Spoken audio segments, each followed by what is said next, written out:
일단 저희가 타락에 대해서 잠깐 복습을 하고 그 다음에 중보자 그리스도에 대해서 좀 같이 배우고자 합니다. 그러면 먼저 타락에 대해서 잠깐 복습을 하도록 하겠습니다. 이제 이렇게 나갈 거예요. 보면 이제 타락이란 무엇인가?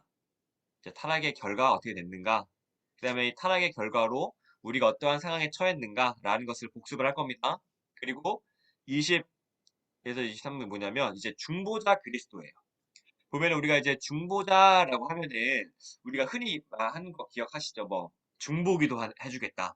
내가 중보기도 하겠습니다라고 해서 중보란 말을 쓰는데 이 중보란 말은 사실 어떠한 의미를 가지고 있냐면요. 하나님과 우리를 이어주는 사가 바로 이 중보자예요.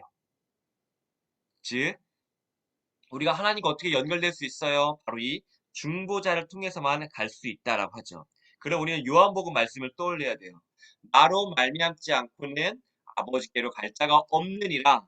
그쵸? 그러면은 그 중보자가 누구예요? 바로 예수님이에요. 즉 우리가 지금은 중보기도 해서 너무나 쉽게 쓰는 말이지만 사실 이 중보라는 말은요. 예수님만 해당되는 말이에요. 하나님과 연결될 수 있는 유일한 길, 예수님. 바로 중보자. 바로 하나님과 연결시켜준 유일한 다리, 중보자라는 것을 우리가 짚고 넘어가도록 하겠습니다. 그래서 중보자라는 말은 예수님께만 쓰이는 것이다. 하지만 오늘날의 한국교회에서는요, 이 중보기도라는 말이 너무나 퍼져 있어가지고 그냥 이제 쓰게 되는 경우도 있지만 우리는 신학적으로 이제 배웠으니까 중보기도란 말보다는 도고기도라는 말을 쓰면 좋을 것 같아요.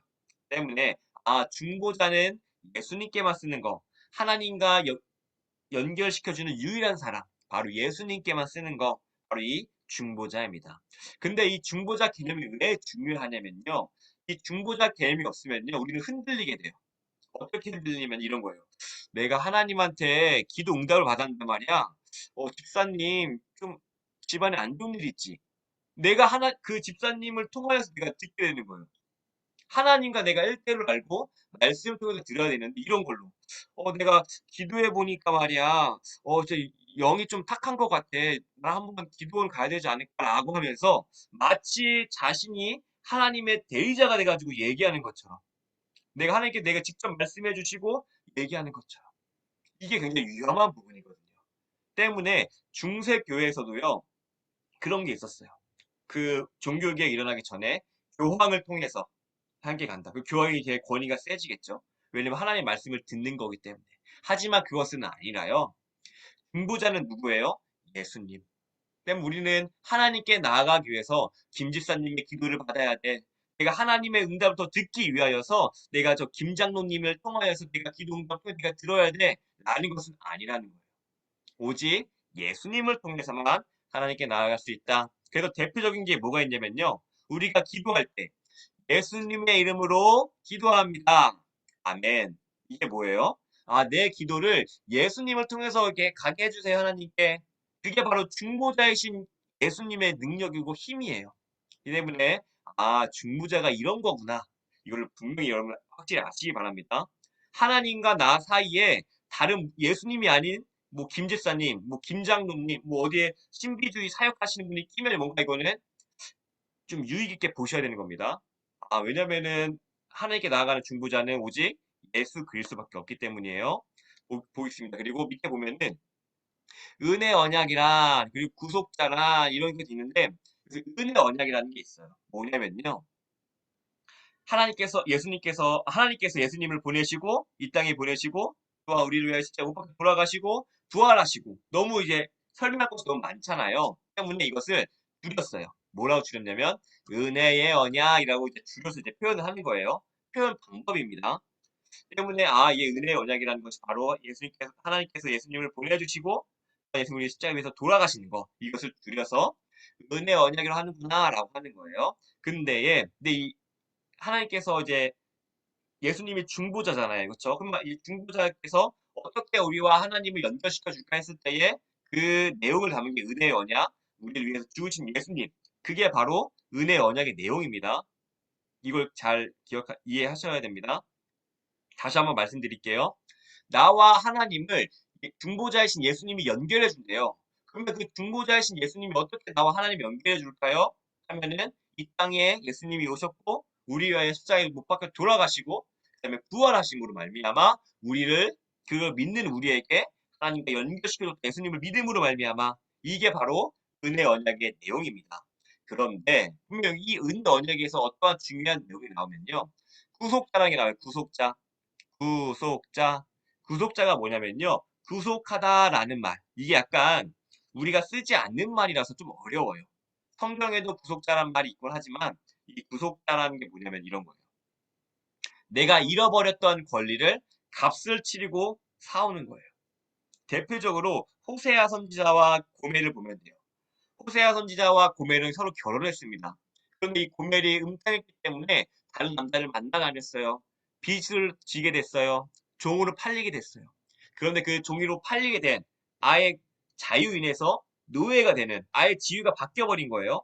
그런데 호세아가 그런 자신을 배반한 고멜을 버리지 아니하고 값을 지불해가지고 다시 자유인으로 샀다. 이게 바로 하나님께 우리에게 주신 은혜인 거예요. 아, 중보자 그리스도께서 우리 외 십자가에 못 박혀 돌아가신 것은 무엇이냐면은 우리가 타락했기 때문에 하나님 형상을 다 깨져버린 지위가 완전 죄인으로 바뀌었지만 우리를 버리지 아니하시고 뭐예요? 값을 치러서 우리를 건져냈다라는 것이 바로 이 구속자라는 개념입니다. 그리고 보면은 왜 그럼 예수님은 그냥 우리 구원해주면 되는데 왜 이 땅에 어린 아기, 그쵸? 왜 이 땅에 마태복음 뭐 성탄절 때 우리 자주 듣는 설교 있잖아요.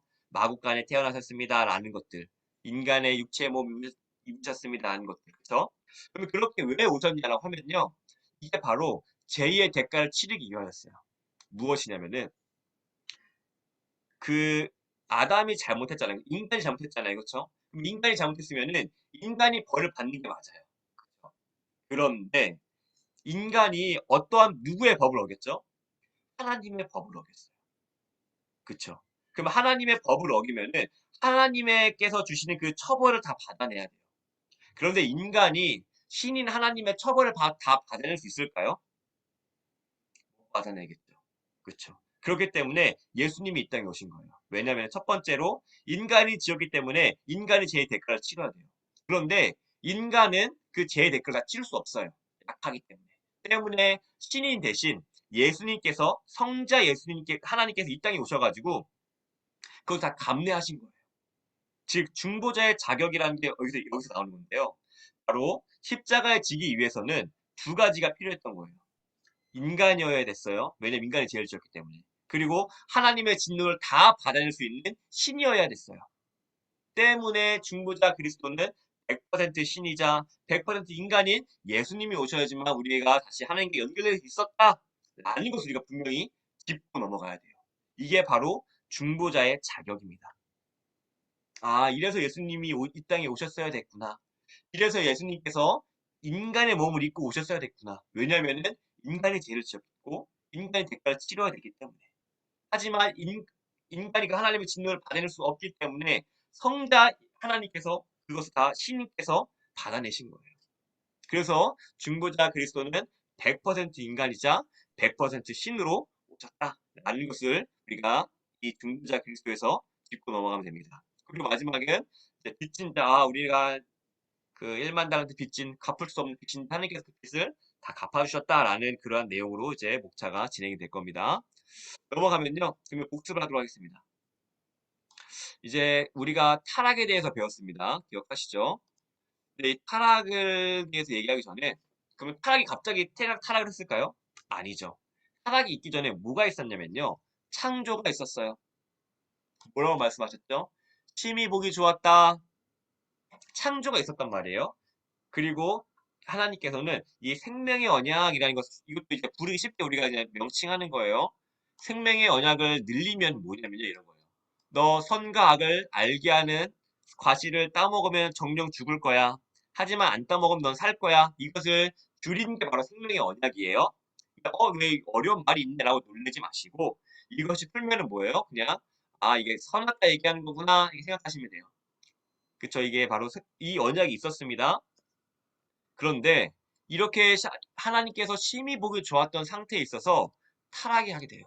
왜냐면은 이 선악과 사건, 선과 악을 알게 하는 과실을 따먹었는데 이게 바로 하나님과의 약속을 깬 사건이 하나님을 배반한 사건이에요, 이게. 때문에 전 인류가 타락을 하게 돼요. 그러면은 왜 아담이 지은 죄인데 왜 우리까지 그런 징계를 받아요? 라고 하면요. 이렇게 생각하시면 돼요. 하나님께서 처음에 아담을 지으셨을 때는요.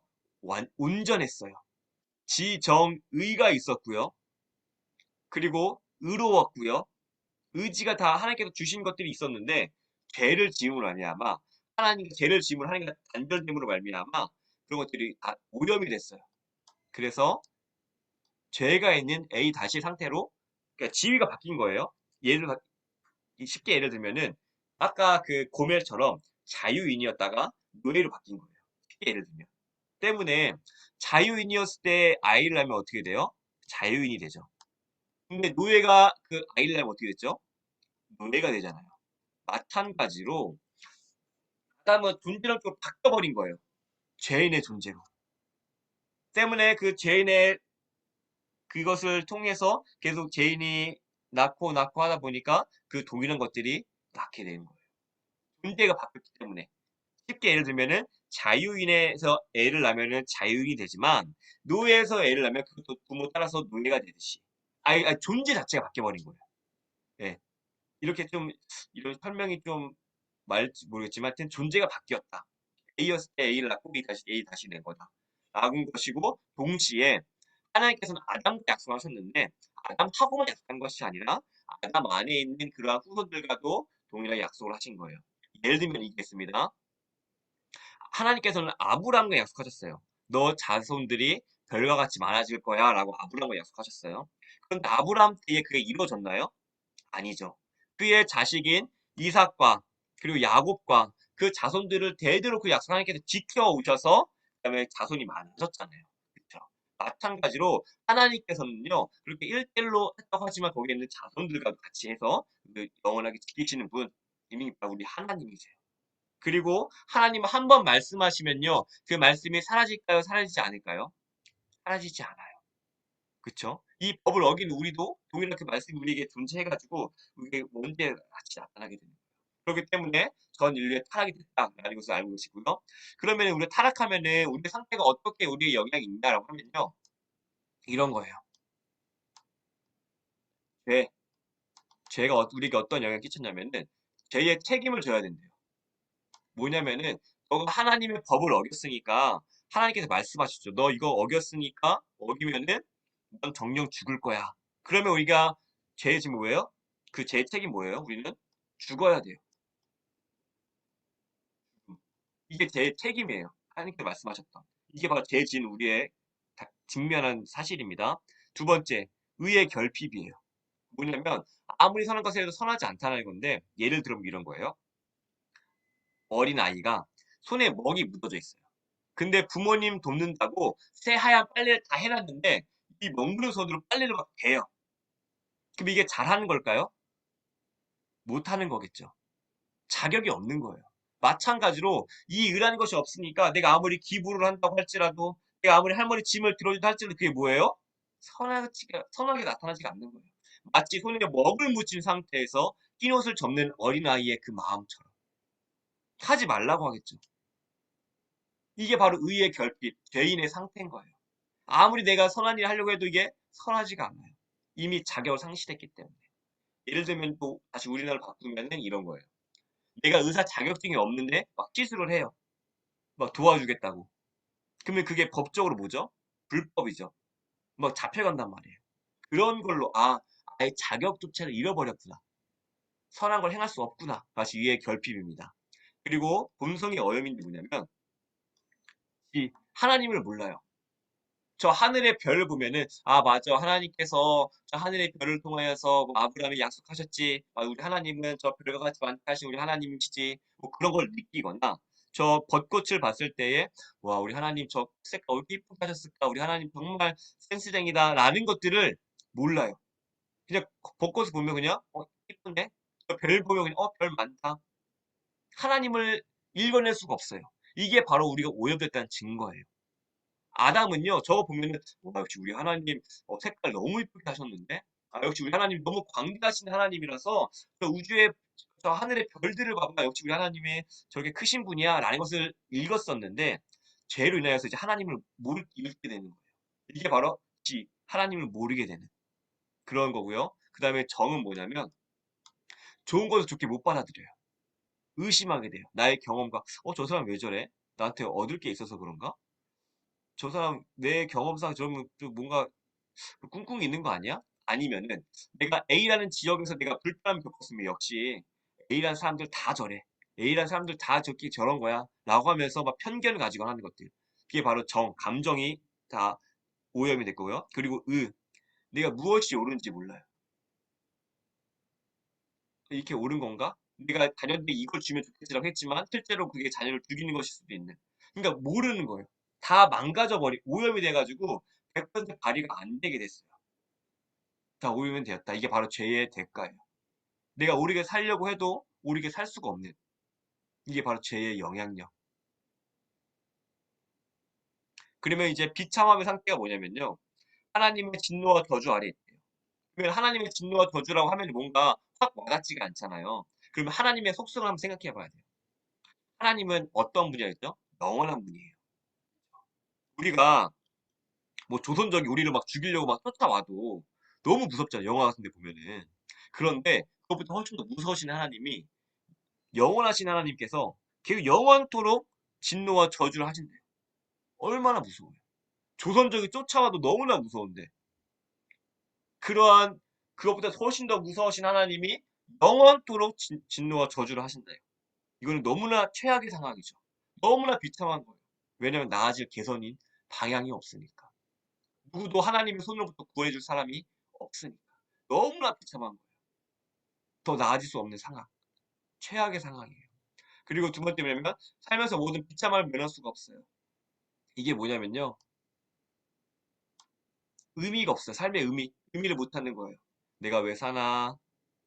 그리고 내가 어려움을 겪어도 누군가 나를 잘 되겠지. 예를 들면은 요셉 같은 경우는 하나님을 믿음으로 말미암아 뭐 감옥에 있을지라도 아니면 하나님을 믿음으로 말미암아 자신이 형들에게 팔려서 교회로 팔려갈지라도 삶을 포기하지 않고 최선을 다해 살았어요. 왜냐하면은 하나님이 계시다는 걸 알았고 하나님이 자신의 삶을 이끄실 거라는 믿음이 있었기 때문에. 하지만 사람들은 그런 것들이 하나님이 기댈 데가 없으면은 그냥 그대로 자신이 받아들이고 체념하고 심지어는 목숨을 끊기도 하고 그런 어려움들을 경험하게 된다는 거예요. 그리고 세 번째는 뭐냐면 죽음이에요. 정령 죽으리라. 이게 히브리어로 풀면은 너가 죽을 때 죽으리라는 거거든요. 그 우리가 죽음 이후에 영원토록 그 영원 죽음의 고통, 죽음을 겪어야 된다는 거고 마지막은 이거와 이꼴을 해서 지옥의 형벌을 당하게 된다. 이것을 제가 길게 말씀드릴 이유가 뭐냐면요. 이 타락이라는 것을 통하여서 우리가 제대로 살 수 없게 됐다는 것을 저희가 말씀드리고 하는 거예요. 죄로 인하여서. 그러면 이것을 좀 더 구체적으로 좀 더 말씀드리도록 하겠습니다. 이 그림은요. 김남준 목사님의 그 죄와 은혜의 지배라는 그러한 것들을 따온 건데요. 이런 거예요.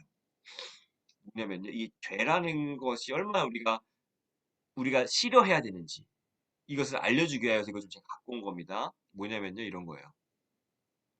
우리 안에 원죄라는 게 있습니다. 그렇죠? 아담으로부터 물려온 그 원죄가 있어요. 근데 이 원죄라는 것은 어떠한 거냐면요. 여러분들 이렇게 기울어져 있는 거 아시죠? 기울어져 있는 운동자면은 기울어지면 어떻게 돼 있어요? 이것이 가만히 냅두면 어떻게 돼요? 떨어지죠. 그쵸? 이게 흘러가는 게 맞잖아요. 그쵸? 마찬가지로 이 원죄라는 게 뭐냐면요. 우리가 가만히 냅두면은 죄를 지을 수밖에 없게끔 마음이 형성된 게 이 원죄예요. 우리가 늘 깨어있지 않고 하면은 그냥 우리가 마음을 놓는다고 하면은 그냥 자연스럽게 죄를 짓게 되는 거예요. 이게 원죄의 그런 특성이고 우리는 이것을 어려운 말로 죄의 경향성이라고 해요. 뭐냐면 죄를 짓게끔 우리가 이렇게 되어 있다. 원죄 때문에 이 원죄 때문에 우리는 이 그림 보면은 이 죄와 사망이 묶여 있잖아요. 이 묶여 있다는 게 뭐냐면은 우리가 생명의 길로 가려고 해도 죽음의 길로 갈 수밖에 없고 우리가 잘 살려고 해도 죄를 지을 수밖에 없고. 왜냐면 죄가 우리가 이렇게 경향성 때문에 이렇게 할 수밖에 없는 거예요. 내 마음에 사랑을 내지 못하고 미움과 시기, 질투 같은 게 막 나오고 미워하고 거짓말하고 이런 것들이 막 나오게 되는 거예요. 이게 많이 마치 최선의 선택인 것 같고 이렇게 우리가 이러한 상황 가운데 살아가고 있는 거예요. 그러면 하나님께서 뭘로 보시겠죠? 진노의 대상이 되는 거예요. 너 왜 자꾸 죄를 짓니? 그래서 우리는 대심판을 줄 수밖에 없는 거예요. 그런데 이 죄가 어떻게 또 작용하느냐라고 하면요. 이렇게 기울어져 있다고 버틸 수가 있어요. 그런데 이 죄라는 게 얼마나 되게 나쁘냐면은 유혹을 해요. 야, 괜찮아. 야, 저 사람들이 너 이렇게까지 했는데도 반응 안 했으면은 그만해도 돼.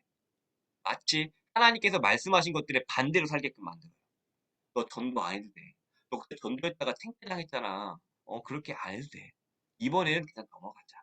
아니면은 너 하나님이 사랑하라고 해서 했는데 야 근데 너도 솔직히 할 만큼 했는데 그렇게까지 안 했으면은 이제 포기해도 되는 거 아니야? 아니 이렇게까지 했으면 적어도 반응이 와야지. 어디 언제까지 해야 돼? 그 사람 정말 웃기는 사람이네? 라고 하면서 그 사람에 대한 비판을 바뀐다거나 자꾸 자극을 하는 거예요. 그러면 내가 시기 질투하고 싶고 그 사람을 욕하고 싶고 그 사람을 저주하고 싶고 하는 것들 욕구가들이 생기면서 실행을 하게 만드는 거예요. 죄의 실행. 그러면서 점점 하나님과 우리를 멀어지게 만들어요. 그리고 우리 하나님께 더 나아가서 우리가 생명을 얻어야 되는데 도둑이 마귀의 특성이 뭐라 그랬죠?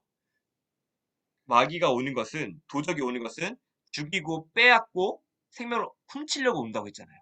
마찬가지로 하나님께 우리에게 주신 시간들을 거룩한 데 쓸 수 있는데 더 좋은 데 사랑하는데 내 사랑하는 사람들에게 더 좋은 것을 주며 내가 붙여준 사람들에게 사랑을 베푸는 데 써야 되는데 그걸 다 뺏겨버리는 거예요. 사랑하는 사람 사랑 주지 못하고 짜증이 나오게 되고 내가 정말 이 사람한테 너무 관계를 너무 소중하게 했는데 나의 죄 때문에 나의 욱하는 거 시기 질투 때문에 그 표현이 잘못돼서 관계가 깨어져 버리고 그리고 마귀가 얼마나 집요하냐면요. 끝까지 우는 사자와 같이 그 약점을 노려요. 내가 옛날에 그 상처 있었잖아 너. 그거는 그렇게 해도 돼. 너 힘들었잖아.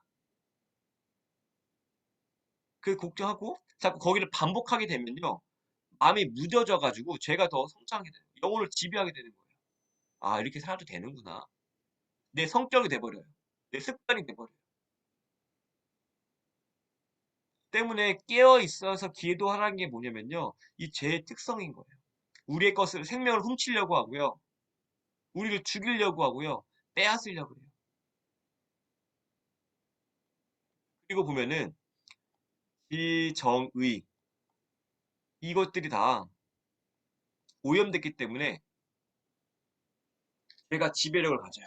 이게 무슨 의미냐면은 지정의를 옳게 쓰면은 하나님께서 말씀하신 대로 쓰는 게 옳게 쓰는 거예요. 예를 들면은 새가 날개를 쓰는 게 어떻게 옳게 쓰는 거예요? 날개 잡기 옳게 쓰는 거예요. 그죠? 마찬가지로 하나님께서 우리에게 지정해 주셨는데 이 지정의는 옳게 쓰는 거는요. 하나님께서 말씀하신 대로 쓰는 게 옳게 쓰는 거예요. 그런데 죄라는 것은요. 이것을 옳게 쓰는 것이 아니라 '저 사람 어떻게 복수하지? 저 사람 어떻게 저렇게 골탕 먹일까?' 그리고 내가 옳은 것을 하려고 해도 내 의지를 꺾는 거예요. 이번에는 교회 나가야 되는데 이거 코로나기도 하고 그냥 적당히 하자. 그냥 의지를 꺾게 돼. 이렇게 막 내가 지정의가 하나님께서 원하시는 방향으로 쓰는 것이 아니라 내가 편한 대로. 하나님과 멀어지는 방향대로. 이게 자꾸 이게 죄라는 것들이 우리 인생을 돈 먹는 거예요. 우리가 하나님께 나아가야지만 그 좋은 것들을 우리가 알 수가 있는데 좋은 걸 누리지 못하게끔. 예를 들면 이런 거예요. 구체적으로 예를 들면은 분명히 우리는 하얀색 물을 사랑하는 사람에게 약으로 줘야 돼요. 그런데 우리가 죄 때문에 우리 오염되어 있어 가지고 생명이에요.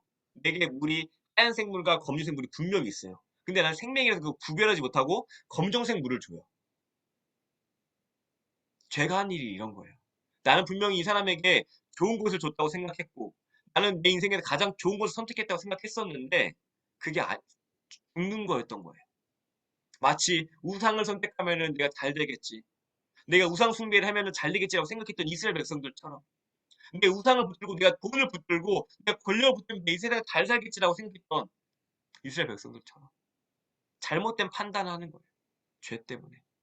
결국 그래서 상대 사령왕을 무너뜨리게 되고 상처 주게 되고 그리고 예를 들면은 사마리아 여인처럼 그 죄인 있던 사람들은 자신의 가장 좋은 것, 최고의 선택이 남편을 바꾸는 거 생각을 했을 거예요. 그 남편이 계속 바꿨는데 결국에는 해결되지 않았죠. 그런 것처럼 죄라는 거는요. 내가 하나님께 나아가서만 이 좋은 것을 받을 수 있고 내가 하나님을 알아야지 우리의 관계 가운데서 화목함이 나오고 사랑이 나오고 내가 자녀들과 내 가족들에게 좋은 것을 주려면 하나님을 알아서 하나님께서 이게 좋은 걸 하시는구나 하면서 그거를 줘야 되는데 그것을 주지 못하고 하는 것들. 이 죄라는 거는요. 우리의 관계를 파괴시키고요. 이 죄라고 하는 것들은요. 우리의 생명과 우리가 좋은 사람들에게 좋은 거 주고 싶은데 나쁜 거 주게 만들고 그렇게 만드는 거예요. 때문에 이 대단한 건 너무나 안 좋은 거예요. 우리 인생을 좀먹는 거, 우리의 관계를 깨뜨리는 거고, 내가 사랑하는 사람들에게 상처를 주는 것이고, 또 내가 더 열심히 분발해서 더 나아가야 될 지점까지 못 가게 만들고, 날 낙하게 만들고, 이게 죄인 거예요. 그러니까 성경은요, 분별, 세월을 아끼라고 얘기하는 게 뭐냐면은, 너 시간이 얼마 없다. 너가 지금 이 건강과 시간과 지정의와 이걸 가지고 사랑을 하고 관계를 해서 사람한테 좋은 것들 주고 그 시간도 없는데 왜 자꾸 허비하느냐? 선한 것을 행하는데 써야 되지 않겠느냐? 근데 죄가 이게 우리 것을 뺏는 거예요. 시간과 의지와. 그래서 뒤돌아보고 이런 거예요. 아, 내가 그때 참았어야 됐는데. 아, 내 그때 사랑으로 얘기했어야 되고, 그때 내가 복음을 얘기했어야 되는데. 아, 내 그때 성경도 알았어야 됐는데.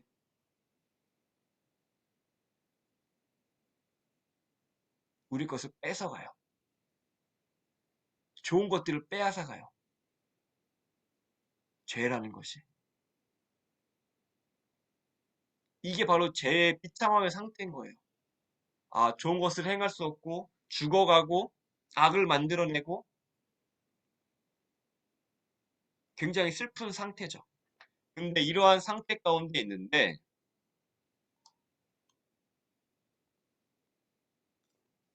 여기서 이러한 죄의 비참한 상태 우리 구원해 주실 분이 찾아와요. 그분이 바로 중보자 예수님이에요. 우리는 영원히 이렇게 살아서 그냥 비참하게 살다가 죽는 존재인 줄 알았는데요. 그냥 노예처럼 죄의 원죄에 묶여가지고 죄가 이끄는 대로 너 이번에 시기 질투하고 이번에 뭐 미워하고 그리고 널 위해서만 살아. 사랑 같은 거 하지 말고 너만 사랑하고 남들 위해 사는 것이 아니라 그냥 너만 먹고 살아. 이 땅에서만 잘 먹고 잘 살면 돼. 라고 하면서 이 죄가 시키는 대로 끌려가면서 살아간다. 욕망에 따라 내 유혹과 육신의 안목, 뭐 정욕 그런 것들, 그런 육신에 보이는 것들, 안목의 정욕과 육신과 유혹과 그런 것들만 끌려만 살아갔던 우리 인생이었는데 우리 여기서 끄집 자유롭게 하신 거예요. 죄에서 자유롭게 하신 거예요. 너 더 이상 죄에 끌려다니는 삶 살지 마. 이 생명의 것을 살아갈 수 있어. 그래서 죄에서 자유를 얻게 한다는 것은요, 바로 이런 거예요. 아, 내가 죄에 끌려서 안목과 육신의 정욕과 그런 것으로 내가 끌려 살아가는 것이 아니라, 아, 진짜 좋은 게 뭔지 알아서 그것을 향해서 나아갈 수 있는 삶을 자유를 얻었구나. 이게 무슨 뜻이냐면 잘 아셔야 되는 게, 우리가 예수님께서 구원받기 전에는요, 이런 거예요. 선택이 하나밖에 없어요. 죄로 끌려갈 수 있는 삶, 육신의 안목과 정욕 끌려갈 수 있는 이 선택이 아예 없죠. 이렇게 살 수밖에 없는 존재였어요. 그런데 하나님께서 죄에서 자유케 해준 게 뭐냐면요. 나를 이제 하나님을 선택할 수 있는 선택의 자유가 하나 생긴 거예요. 아, 내가 죄는 우리를 훔치고 망치고 우리의 시간을 빼앗고 하는 거라 그랬죠. 그러면 이 죄가 있고 하나님 것은 뭐예요? 생명을 얻게 하고 더 풍성히 얻게 하는 거. 이게 바로 하나님이거든요. 이걸 선택할 수 있는 자유가 우리 생긴 거예요. 근데 하나님께서 그걸 어떻게 하셨냐라고 하면요. 구속하신 거예요. 뭐예요? 대가를 지불하신 거예요. 그 대가가 뭐였을까요? 죽음이었죠. 정령 죽으리라 라고 하나님께서 말씀하셨잖아요. 너가 선과 악을 알게 하는 과실 따먹으면 너 정령 죽을 거야. 근데 그 죽음을 누가 대신 죽어주신 거예요? 예수님.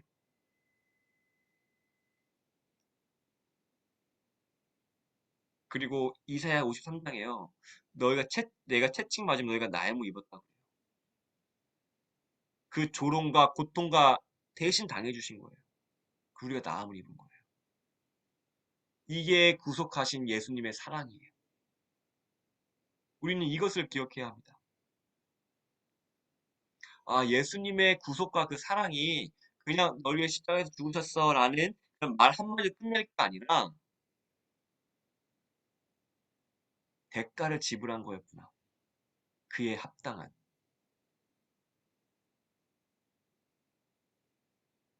그 사랑이 놀랍구나. 이걸 보게 되는 거예요. 우리는 여기서 예수님의 그 사랑을 묵상하며 할 때마다 그 사랑이 놀랍구나. 이것을 자꾸 깨달아야 돼요. 알아가야 돼요. 네, 이렇게 해가지고 복습은 마치도록 하고요. 책을 보도록 하겠습니다. 네, 혹시 여기 질문은 끝나고 한 건 받도록 하겠습니다. 보면은 198쪽 볼게요. 198쪽입니다. 198쪽에 그 중보자 그리스도라고 돼 있죠. 하고 나와 있고 이제 큰 단락 보면은 이제 구원에 대해 공부합시다 나와 있고 두 번째 줄 밑줄 그을게요. 예수님이 우리 죄를 위해 십자가에 죽으시고 부활하셨다 밑줄. 그 다음에 따살표 쳐서 십자가에 죽으시고 대가를 지불하신 거잖아요. 그렇죠? 대가를 지불하신 건데 그러면 대가를 지불해서 그 지위를 되찾겠다는 게 뭐라 그랬죠? 구속자라고 쓸게요. 구속자. 구속자라는 게 뭐냐면 대가를 지불하고 다시 찾으신 거예요. 그냥 우리를 위해서 그냥 예수님이 너 사랑하는 것이 아니라 대가를 지불하셨다는 거예요. 이것이 우리 안에 내리에 박혀 있어야 됩니다. 그리고 십자가의 고난을 보면서 저걸 내가 당했어야 되는 거구나. 십자가의 조롱과 제자들의 배신당하고 그 가시면류관 쓰고 채찍질 당하고 하는 것들을 내가 당해야 되는데 예수님이 당해주셨구나. 구속자가 이 개념입니다. 대가를 대신 치러주신 거예요. 우리 대신. 때문에 우리는 그걸 보면서 거기에 참여하는 거예요. 내 죄로 인하여서 예수님이 죽으신 거구나.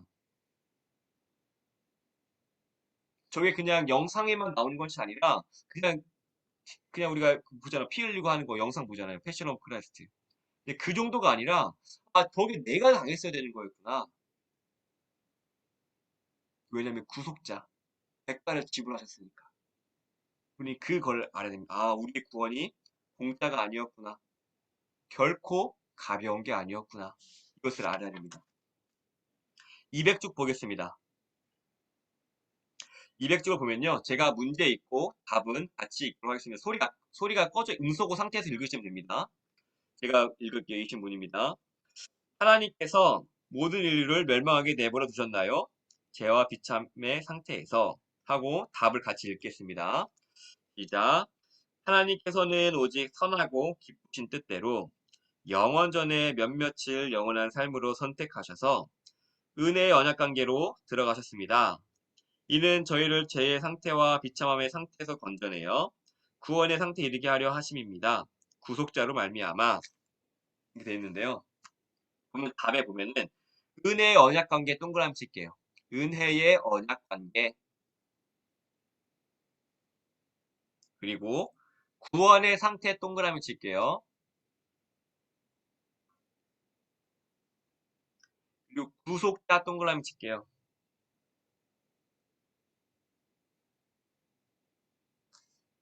보면 이제 위에 글을 보겠습니다. 하나님께서 내버려 두셨나? 라고 밑줄 되죠. 그쵸? 그 하나님께서 우리가 어떠한 상태에 처했다 그랬죠? 죄와 비참함이었어요. 아까 했던 듯이 우리가 옳게 살려고 해도 옳게 살 수가 없어요. 이 원죄 때문에 우리가 지정의가 다 망가져 있고 우리가 좋은 것이 무엇인지 알지를 못해요. 죄 때문에. 분명히 내가 하얀 걸 선택해야 되는데 내 눈이 생명이 돼버려가지고 뭔지 몰라요. 망가져 있어가지고. 그 제가 이끈 데 할 수밖에 없었던 그게 비참한 상태였던 거예요. 하나님과 멀어지고 죽어가는. 이미 죽었죠. 근데 그런 상태에 하나님께 우리 내버려두는데 아니죠. 우리를 끄집어내셨어요. 아, 너 이게 진짜 좋은 거란다. 이게 생명이란다. 그게 끄집어내셨는데 뭐냐면은 앞에 보면 그림 보면은 구속받을 자들을 선택하신 밑줄 하나님께서 끄집어내셨대요. 구속이 뭐예요? 대가를 지불해서 내가 너 살릴 거야. 200쪽 위쪽에 있는 그림입니다. 그 표. 구속자, 대가를 지불해서 살릴 사람들을 선택하셨대요. 그럼 언제부터 하셨나 보면 옆에 보면 영원전 밑줄 그다음에 그 밑줄 보면은 그러면은 하나님께서 그 기준이 뭘까요? 뭐 토익 900 맞아야 되나요? 아니면은 뭐 영어나 아니면 뭐 자격증이 있어야 되나요?라고 했을 때에 그 기준이 뭐냐면 밑줄 그을게요. 오직 선하시고 기쁘신 뜻대로 뭐 옆에 보면 조건 없이 돼 있죠. 이꼬르 은혜라고 쓸게요. 은혜. 이걸 은혜라고 하는 거예요. 은혜가 뭐예요? 값없이 주어졌다라는 거예요. 이게 은혜다예요. 그래서 우리는 빚진 자라고 얘기를 해요. 예수님의 비유에서도 이게 있잖아요. 왕에게 1만 달란트를 빚진 자가 있었어요.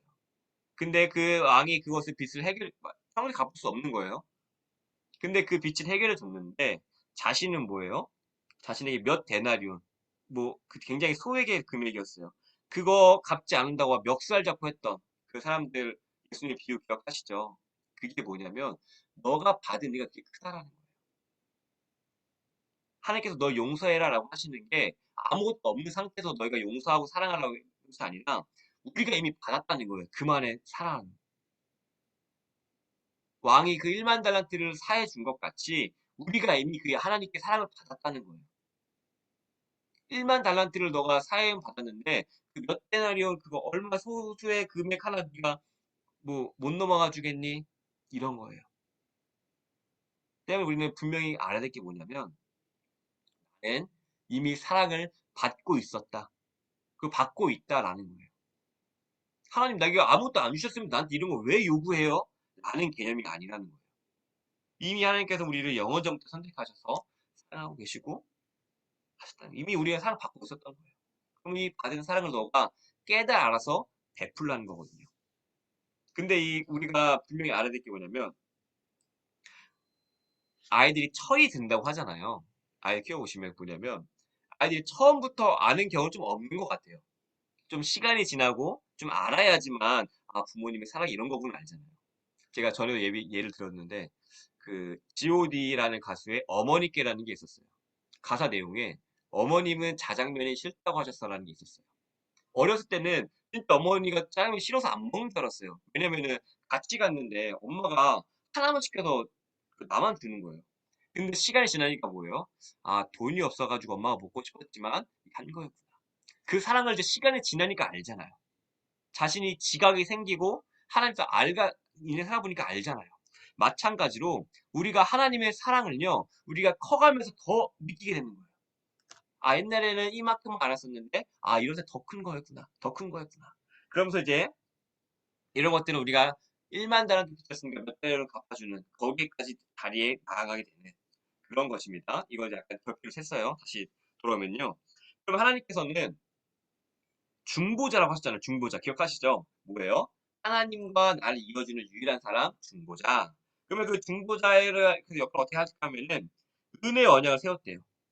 뭐냐면은 예수님께서 하나님과 우리를 이어주기 위하여서 은혜 언약을 통해서 이어주겠다라는 거예요. 그쵸? 그러면 그 은혜 언약이 뭐냐라고 하는 것은 뭐냐면 죄와 비참함의 상태에서 건져내어 구원의 상태에 이르게 하려 하심이라는 거예요. 왜 은혜 언약을 세웠냐면요. 우리를 구원해 주시겠대요. 영원한 목마름과 죽음과 비참함과 그런 슬픔 상태에서 구원해 주시겠다는 거예요. 그럼 그 방식이 뭐냐고 했을 때에 구속자 뭐예요? 값을 치러서 산다는 거예요, 우리를. 그 값이 뭐예요? 예수님의 피값이에요. 정령 죽으리라라고 했었던 그 말씀에 대한 대가를 치르시는 거예요.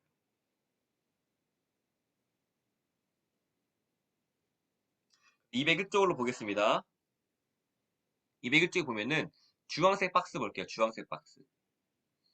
주황색 보면은 하나님께서 내버려 두셨다라는 게 있어요. 그쵸? 그리고 이제 옆에 밑줄을 그을게요. 구속받을 자들을 선택하신 밑줄, 그들과 은혜 언약을 세우신 밑줄. 구속이 뭐라 그랬죠? 구속이란 게 뭐예요? 값을 지불하고 사오는 거예요. 호세아와 고멜 생각하시면 됩니다. 호세아 선지자가 고멜과 결혼한 상태였는데 이 고멜이 바람이 나가지고 흥청망청 돈을 쓰고 노예가 됐어요. 지위가 달라졌어요. 노예가 된 지위가 됐어요. 근데 호세아가 값을 지불하고 왜냐면 이제 버려도 되는데 너무 사랑하기 때문에 그 하나님의 명령도 있었고 또 값을 지불하고 사와요. 이게 예수님의 사랑인 거예요. 하나님의 사랑인 거예요. 우리는 하나님을 싫어서 나갔다고 죄에 팔린 같이 다 뺏겨버려가지고 죄 때문에 사탄 때문에 생명도 뺏기고 시간도 뺏고 다 뺏긴 상태였는데 하나님께서는 자신의 목숨값을 주시고 우리를 사랑하셔서 우리를 얻으면은 뭐 유산이 생기거나 우리가 다시 우리를 되찾으면은 뭔가 뭐 팔로워가 생기거나 그래서 하신 것이 아니라 우리가 존재만으로 우리를 너무 사랑하셔서 사오신 거예요. 때문에 내가 이것이 있어서 하나님을 사랑하신 거야라는 것이 아니라 아, 날 존재만으로 사랑하시는구나. 이것을 기억하시면 좋을 것 같습니다. 네, 보면 이제 201쪽 보면은 첫 번째 단락에 세 번째 줄 볼게요. 첫 번째 단락 세 번째 줄 보면은 첫째는 보이시죠? 첫째는 밑줄 긋겠습니다. 첫째는 몇몇을 영원한 삶을 위해 선택하셨고 둘째는 그들과 은혜 언약을 세우셨습니다. 쭉 밑줄 그을게요. 그 목적은 그 선택하신 자들을 죄의 상태와 비참함의 상태 내에서 건져내어 구원의 상태에 이르게 하시려는 것입니다. 밑줄. 그리고 구속자 동그라미. 포인트가 뭐냐면요. 구속자예요. 구속자 뭐예요? 값을 지불하고 산 거예요. 그리고 두 번째 포인트는 뭐냐면요. 몇몇을 구원하기로 선택하셨대요. 이게 포인트입니다. 구원하기로 선택하셨다. 지금 만일을 위해서 구한 것이 아니라 구원받을 사람들 미리 정하셨다는 거예요. 이게 포인트입니다. 아, 우리 예수님이 죽어서 많이 있는 다 살리신 것이 아니라 왜냐면 일부 사람만 선택하셨다라는 것입니다. 네, 그리고 넘기도록 하겠습니다. 넘기면요, 보면은 202쪽 볼게요. 202쪽. 202쪽에 네 번째 단락이에요. 네 번째 단락. 그럼 우리가 자꾸 이제 제가 반복하는 게 뭐냐면 타락의 상태가 뭐냐는 거예요. 비참함의 상태가 뭐냐라고 했을 때에 네 번째 단락을 쭉 읽으면서 밑줄을 그을게요. 마찬가지로 찾으셨죠? 밑줄을 그으면서 긋겠습니다. 진정으로 산다는 것도 하나님과 함께 사는 것을 의미합니다. 하나님과 함께 사는 것 동그라미. 계속 밑줄을 그을게요. 창조에서 배웠듯이 하나님의 형상으로 창조된 이유는 하나님과 영원히 함께 사랑하며 살기 위해서입니다. 밑줄. 이게 하나님과 영원히 함께 사랑하며 산다는 것이 뭐냐면요. 이런 거예요. 이걸 이제 앞으로 이루어질 거지만 오늘날 이 땅에서 이거 어떻게 구현되느냐라고 했을 때에 이걸 생각하시면 돼요. 뭐냐면은 하나님께서 우리에게 율법을 주셨어요. 도덕법, 율법, 십계명과 이렇게 살아라 이거 율법을 주신 거예요. 그런데 어떠한 상황이냐면은 내가 하나님을 너무 사랑해요. 이게 하나님과 함께 사랑한다는 것의 의미를 알려드릴게요. 내가 하나님 너무 사랑해요. 내가 하나님 너무 사랑하니까 하나님께서 원하시는 걸 하고 싶은 거야. 왜냐면 사랑하는 사람들이 좋아하는 거 같이 먹고 싶잖아요. 제가 결혼했으면 아내가 사랑하는 아내가 좋아하는 것 같이 먹고 싶고 함께하고 싶고 닮아가고 싶고 하는 것들이 있잖아요. 하나님 너무 사랑해서 하나님 어떻게 사랑할 수 있을까를 생각했을 때에 하나님께서는 율법을 주신 거예요. 이렇게 사랑하면 돼. 라고 하는 거예요. 맞아. 나는 하나님을 사랑하니까 이것들을 지켜나갈 거야. 라고 하는 거예요. 근데 내가 이것을 실패할 때가 있어요. 왜냐면 율법을 지킬 사람이 없으니까. 그럴 때 어떻게 해요? 아, 맞아. 나는 하나님이 필요해. 율법을 못 지켜서 자책하는 것보다 하나님이 필요해. 하나님께서 내가 마음을 주시고 나와 함께 하시면 이것을 이겨낼 수가 있어. 이것을 해낼 수가 있어. 라고 하나님을 찾게 되는 거예요. 이게 바로 하나님과 함께하는 삶, 또 우리가 이 땅에서 살아가야 될 삶이거든요. 하나님을 사랑함으로 말미암아 내가 주의를 지키고, 하나님을 사랑함으로 말미암아 내가 그 사람들을 위해서 내 시간과 돈을 쓸 수가 있고, 하지만 내가 마음이 약해졌을 때는, 내가 시험에 들었을 때는, 아 맞아 주님, 내가 이렇게 했는데도 내 마음이 약해집니다. 이렇게 했는데도 변화 없어도 내 마음이 지칩니다. 예수님께서 나에게 도와줘 힘을 주세요. 하나님을 찾는 거예요. 자책하는 것이 아니라, 분노하는 것이 아니라, 손가락질하는 것이 아니라, 이게 바로 하나님과 함께 사는 삶이에요. 기준이 하나님께 있죠. 하나님을 사랑해서 율법을 기쁨으로 순종하는 거고요. 또한 내가 마음이 슬프할지라도 내가 하나님을 찾는 거예요. 그 사람들에게 내가 손가락질하는 것이 아니라, 네가 이렇게까지 했는데 너가 안 변해?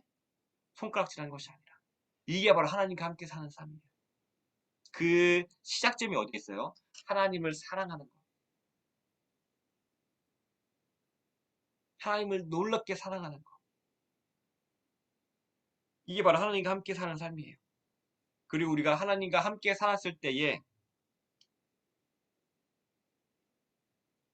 우리가 회복이 돼요. 어떻게 회복이 되냐? 인간답게 살아가는 거예요. 새가 날개짓 하면서 사는 거예요. 우리가 그 율법을 지키고 하는 게 살아갔을 때에 율법에 뭐라고 나와 있냐? 10개만 생각하시면 돼요. 뭐 도둑질하지 말라, 우리 어른을 공경해라, 그런 것들 있잖아요. 그런 것들을 기쁨으로 우리가 지킬 때에 인간다워지는 거예요. 예를 들면 이런 거예요. 아, 내가 그 변명호 집사님을 보니까 어, 그 부모를 참 잘 공경해. 그 공경하는 거 보니까 부모님한테도 하는 것이 아니라 어른들한테도 잘하더라고. 같이 있으면 너무나 평안할 것 같아. 고명 권사님 보니까 거짓말 안 하더라고. 그래서 남의 거 속여 뺐을 때에 시간 약속도 지켜서 남의 시간도 뺏기지 않고, 시간 약속 잘 지키고, 그 다음에 뭐예요? 약속 거짓말도 안 해. 아, 여세훈 집사님 보니까 남의 것을 탐하지 않더라고. 부러워하질 않아. 왜냐면 하나님께 주신 것을 만족하며 살고 있기 때문이야. 아, 우리 김우준 집사님 보니까 하나님을 너무 사랑하는 것 같아. 아, 그 사랑함을 통하여서, 아, 나도 저렇게 뭐 사랑하며 살고 싶어. 사랑이 넘친 사람인 것 같아. 딱 보면은 오잖아요. 함께하고 싶은 사람. 아, 저 사람 보면은, 아, 저 사람이 내 가족이었으면 좋겠다. 저 사람 내 며느리나 저 사람 내 그 사위였으면 좋겠다. 아니면은 내 아들 저렇게 키우고 싶다. 이렇게 우리가 되는 거예요. 내가 순종함으로 말미암아, 기쁨으로, 억지로 하는 게 아니라 하나님을 사랑함으로 말미암아. 이게 바로 하나님과 함께 사는 거예요. 아, 내가 그래서 축복의 통로가 그게 내 의미인 거예요. 아, 내가 나를 통하여서 화목해 되는구나. 내가 거짓말하지 아니하고, 내가 무도를 공경하고, 내가 사랑하고, 남과 탐하지 아니하고, 그거 시간 약속 잘 지키고 이런 것들을 통하여서 사람들이 나와 함께 하고 싶어 하는구나. 내가 가면은 여기가 화목해지는구나. 내가 가면 저 사람들 가니까 관계가 깨져버려가지고 지옥 같았는데 내가 가니까 화목해지고 관계가 회복되더라. 이게 하나님께서 원하시는 모습이거든요. 우리가 그런 모습으로 나아가야 되는 거거든요. 우리의 직업이나 그거는요, 그냥 역할에 불과해요. 내가 뭐 기업의 CEO든, 내가 아니면은 뭐 가정주부든, 아니면 내가 뭐 빗자루 쓸고 있든, 그런 건 역할에 불과하고, 내가 진짜 그 존재는 뭐예요? 공경하고, 사랑하고, 내가 있어서 거기가 화목하게 되어지고. 이게 하나님과 함께하는 거거든요. 이게 하나님과 함께하는 삶이에요. 계속 밑줄 긋겠습니다. 그런데 타락에서 배웠듯이 그 형상이 파괴되어서 하나님과 도저히 함께 할 수 없는 상태로 타락했대요. 이게 뭐예요? 어른이 잘 공경이 안 돼요. 거짓말이 나와요. 이웃 것을 탐하게 되고 부러워하게 돼요. 간음하게 돼요. 시기 질투가 나와요. 그럼 어떻게 돼요? 관계가 깨지겠죠. 무너지겠죠. 이게 비참함의 상태인 거예요. 함께하기 싫겠죠. 너무 냉혹하겠죠. 이기적이겠죠. 너무 쌀쌀맞겠죠. 너무 살벌하겠죠. 이게 타락의 상태였어요. 하나님과 함께해지만 우리는 그 말하는 따뜻함, 사랑, 아, 저 사람과 함께해서 저 사람이 함께하면 화목해지겠다. 근데 하나님과 멀어지면요, 삭막해지고 내 이익을 챙기고 상대방의 의도를 내가 의심하게 되고 거짓말하고 따로 당을 쌓고.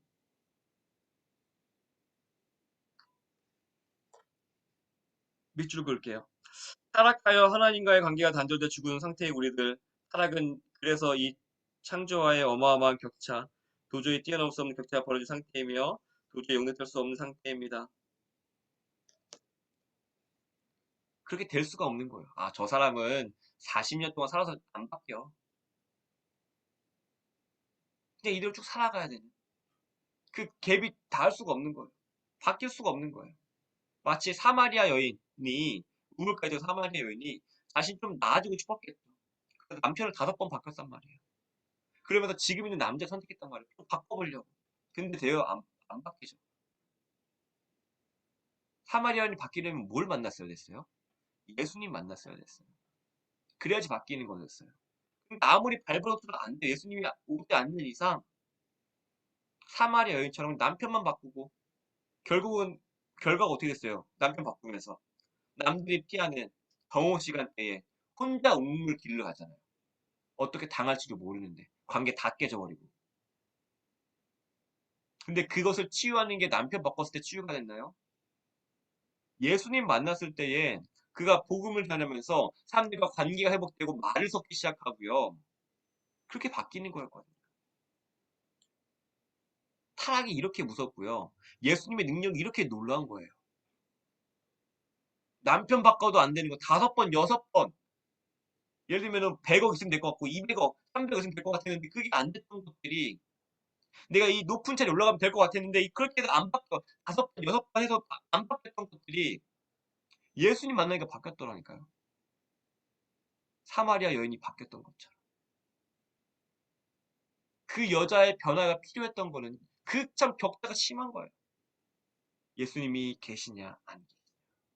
안 계시면 계속 그 비참한 상태로 살아가는 거예요. 그게 바로 타락과 하나님 그 벌어진 격차예요.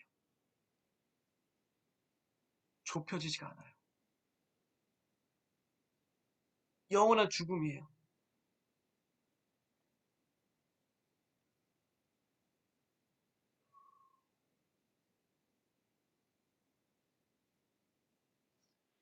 203쪽 보도록 하겠습니다.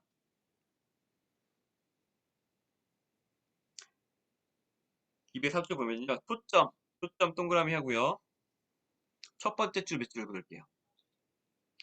우리의 두 눈이 어디를 향하느냐, 우리의 관심이 무엇을 향하느냐는 대단히 중요합니다. 그리고 그 단락에서 위에서 두 번째 줄 밑줄 그을게요. 할 수 있다면 우리의 초점을 인생 전체에 가장 큰 복이 되는 올바른 방향으로 맞춰야 할 것입니다. 밑줄. 그리고 두 번째 단락에 첫 번째 줄 마지막 진리는 보이시죠? 진리는 밑줄. 진리는 삶의 구체적인 모습으로 드러납니다. 하고 계속 밑줄 그을게요. 예를 들면 우리가 주의를 거룩하게 지킵니다. 왜 그런가요? 주일의 안식을 지키는 것은 바로 이 초점을 어디에 맞추는가에 대한 신앙의 구체적 실천 중 하나입니다. 밑줄. 그리고 세 번째 단락에 하나, 둘, 셋, 넷, 5번째 줄. 주일에 교회 출석하는 것 찾으셨나요? 세 번째 단락에 하나, 둘, 셋, 넷, 5번째 줄. 밑줄 그을게요. 주일에 교회 출석하는 것, 주일을 온전히 신다는 것을 별표 칠게요. 별표 치고 밑줄 긋습니다. 내 삶의 지향점이 지금 이 땅의 것에 있지 않고 항상 하나님의 나라를 소망하며 살아간다는 것을 삶으로 인정하는 것입니다. 밑줄.